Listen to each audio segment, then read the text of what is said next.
Number 20. This is a related rates problem.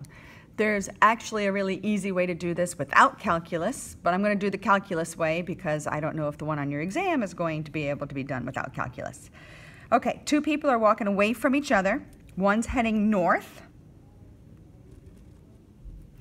The other is heading east.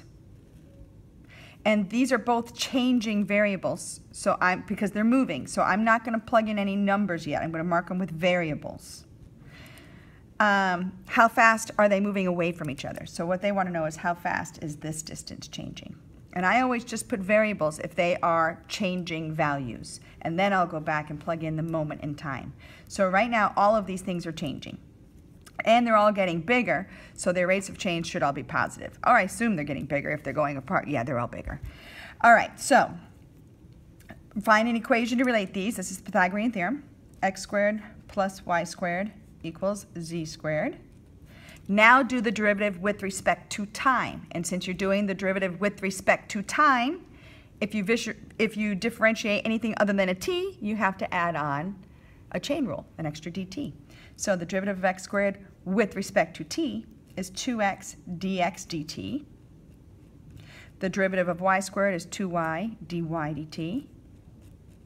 And the derivative of z squared is 2z dz dt.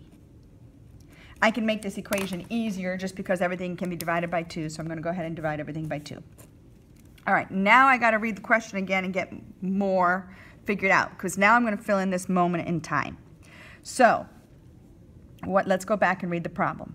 One is heading north at 3 miles per hour. So that means this guy who's going north is going 3 miles per hour, which means that dy dt is 3. And it's a positive 3 because this distance is getting bigger. Okay? The other is heading east at 4 miles per hour.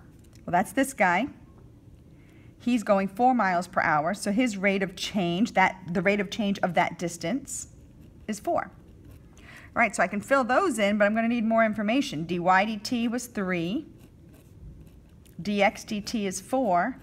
Now I got to fill in a whole bunch of other stuff. But let's read it again. What is the actual question? How fast are they moving away from each other? So the question, the thing they want to know is dz dt. How fast is this changing? So that's going to remain an unknown. That's what I need to figure out. And time out for the bell. Okay, so now I'm going to fill in this moment in time, x, y, and z. They didn't give x, y, and z. That's a little glitch. But it does say that they were walking for 2 hours. So if they're walking for 2 hours, this guy's walking for 2 hours at 3 miles per hour. So what does that mean y has to be? 6. This guy's walking for 2 hours at 4 miles per hour. So that's 8. And this is a Pythagorean triple, or you could do the Pythagorean theorem. Z would have to be 10. So fill in y is 6. X is 8, z is 10. Now do your algebra to solve for dz dt, which should be very easy. I'll let you do that on your own.